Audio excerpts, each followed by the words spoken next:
Welcome back. We've been talking about the role of political parties in our constitutional system, both in the reflection of the role of parties in the written Constitution and the reality of parties in the unwritten Constitution, on the reality and how the system actually operates. Consider, for example, independent agencies. I've mentioned those in earlier lectures, and one of the features of these independent agencies is that presidents typically cannot fire officials at will, but only for good cause.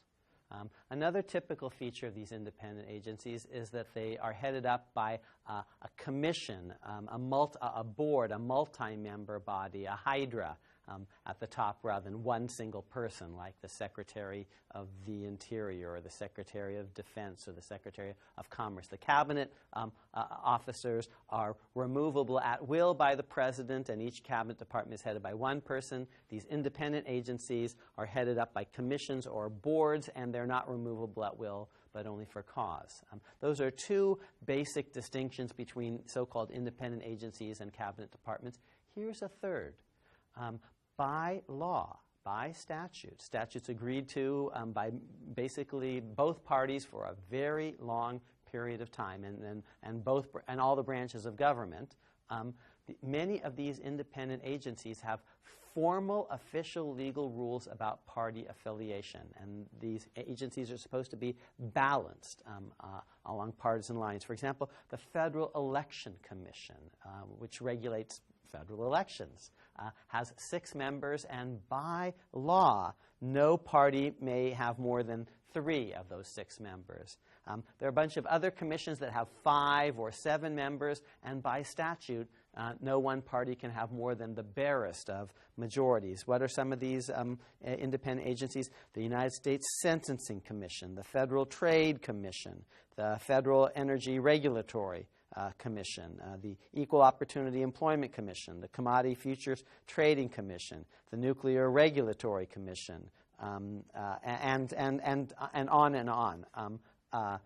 So when we look at independent agencies, we see the role of parties formally acknowledged in the basic statutory structure. When we look at the organization of Congress itself, we see all sorts of very explicit rules about how many staff members the majority party will have on each committee and the minority party, and how many seats on each committee the majority party is entitled to and the minority party. And indeed, the two-party system is built in not just to these rules, but into the informal folkways of the place too. It's built into the very architecture of Congress, with people in one party sitting on one side of a proverbial aisle and people in the other party sitting on the other side of the aisle. So sort of built into the very structure, the architecture of Congress is basically a presupposition that there will be 2 parties, the majority party and the minority party. And that presupposition, as I said, is also built into all sorts of rules of procedure for the committees and for voting rules, all sorts of stuff. And by the way, we see similar things in the state in state legislatures, and indeed the same 2 parties. It's a 2-party system basically in states as well as the federal government. So how does that maintain itself? Because this seems a very stable, regular feature of the system. The parties might morph, might evolve. The Democrat Party used to be a Southern party. Now the Republican Party has become a Southern party. The parties have kind of switched places. The guy that sort of looks most like Lincoln today is Barack Obama, the Democrat, the tall, skinny guy from Illinois.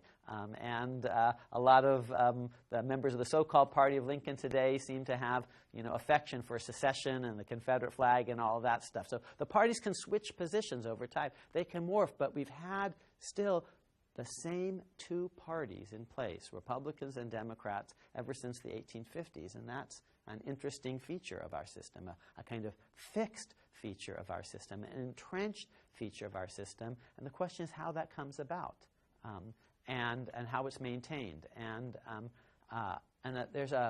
we're talking a lot about law, and we've been talking about formal statutes and constitutions, but political scientists also talk about laws. Economists talk about laws, which are merely empirical regularities that are useful in making predictions. The law of supply and demand. Well, that's not a law exactly like the Sherman Antitrust Law or the Smoot-Hawley Tariff or the Voting Rights Act. It's an empirical regularity that when price goes up, fewer people demand stuff in general, and more people supply it.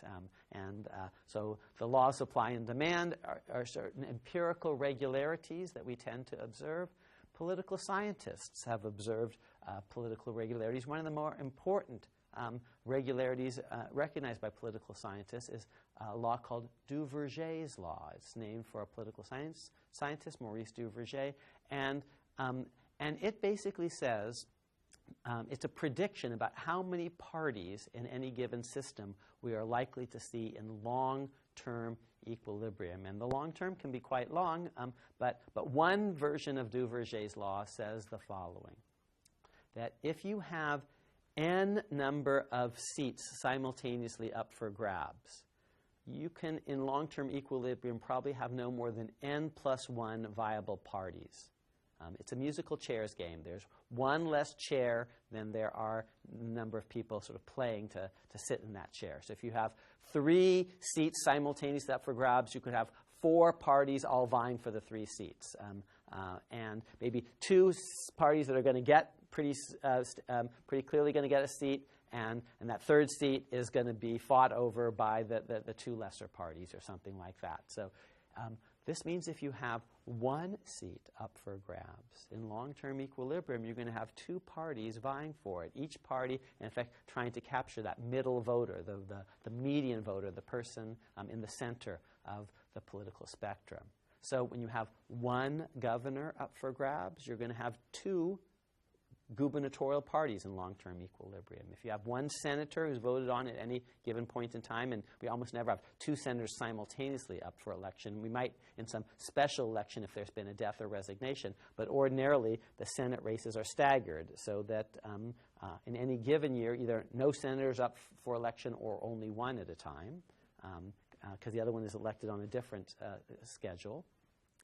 So 1 senator at a time, 1 governor at a time, 1 president at a time, and because of a statute passed in the 1840s, congressional districts are single-member districts. If Pennsylvania has 14 representatives, they actually have to have 14 separate districts. They can't just have 1 election and elect all 14 of them at large or something like that.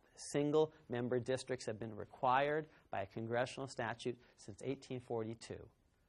And once that statute is in place, it basically helps stabilize a 2-party system, because with only 1 House seat up for grabs within any district at any time, you're going to have 2 parties in long-term equilibrium vying for that 1 seat. That's Duverger's law. And we have the same 2 parties across the country because of certain electoral economies of scale, a ticket system in which you vote for a slate, and you vote for governor and president and senator and representative and state lawmaker all at the same time. Many states have single-member districts. Not all of them do, but many states have single-member districts for their state legislatures as well. And here's what Duverger's law basically suggests, that at least once you have a 2-party system in place, it's going to be pretty stable and self-enforcing.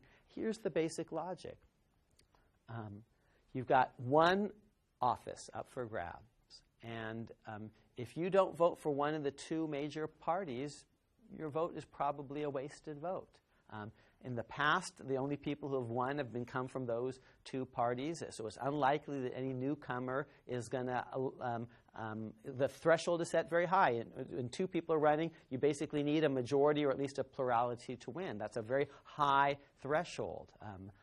If some 3rd party comes in, they're going to have to beat the other 2 established parties at the beginning from the get-go. That's a hard thing to do. And here's the kicker. Even if you prefer that newcomer, if you vote for that newcomer, you may be increasing the odds that of the two major political parties, the person that you like least will win. So, for example, let's use the cast of characters from the 2000 election. You like Ralph Nader because you're an ultra-liberal, you like him better than Gore, and you really don't like Bush. Well, if you vote for your first choice, Ralph Nader, you may be increasing the chances that actually, Bush will beat Gore, because you could have voted for Gore and helped Gore, but instead you, in effect, wasted your vote. You voted for someone who wasn't going to win at all, and that increases the odds that Bush is going to win, and he's your least favorite. Or you're a conservative. You actually like Pat Buchanan best. Bush second, Gore least of all. But if you vote for Pat Buchanan, you're increasing the likelihood that Gore is going to beat your guy, your second choice, Bush. Bush isn't your first choice. Buchanan is, but a vote for Buchanan helps Gore. It's a wasted vote. And even if you don't think that way, many other voters might think that way. And if you are not aware that they're going to think that way, again, you're at risk of wasting your vote. So in long-term equilibrium, once there are two parties in place in a single-member district system, which we've had in place since the 1840s, it's self-stabilizing. The parties in place are unlikely to change that single-member district rule. And with that single-member district rule in place, plus the constitutional reality that we have one president and one senator up for grabs at any particular time, and the state constitutional reality that we have one governor up for grabs at any one time, we basically have the political science conditions that exist for basically an entrenched two-party system. The two parties are the ones who are controlling the House. They have a duopoly over the system. In the House, in the Senate, they're the two major presidential parties. They also are the two parties in operation in every state for the governorship and for state legislature, for the state house, for the state senate. And once that duopoly has kind of emerged, it's going to take and been solidified simply by a statute.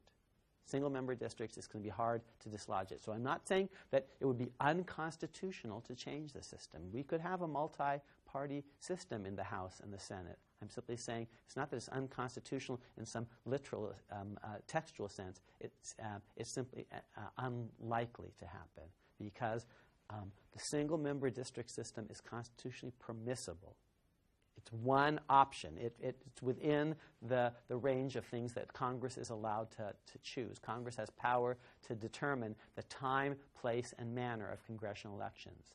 They've done so in a way that basically entrenches a two-party system, and that two-party system is unlikely to basically collapse unless you have some massive external event that shakes everything up, the equivalent of the kind of massive asteroid that hits the Earth and wipes out the dinosaurs.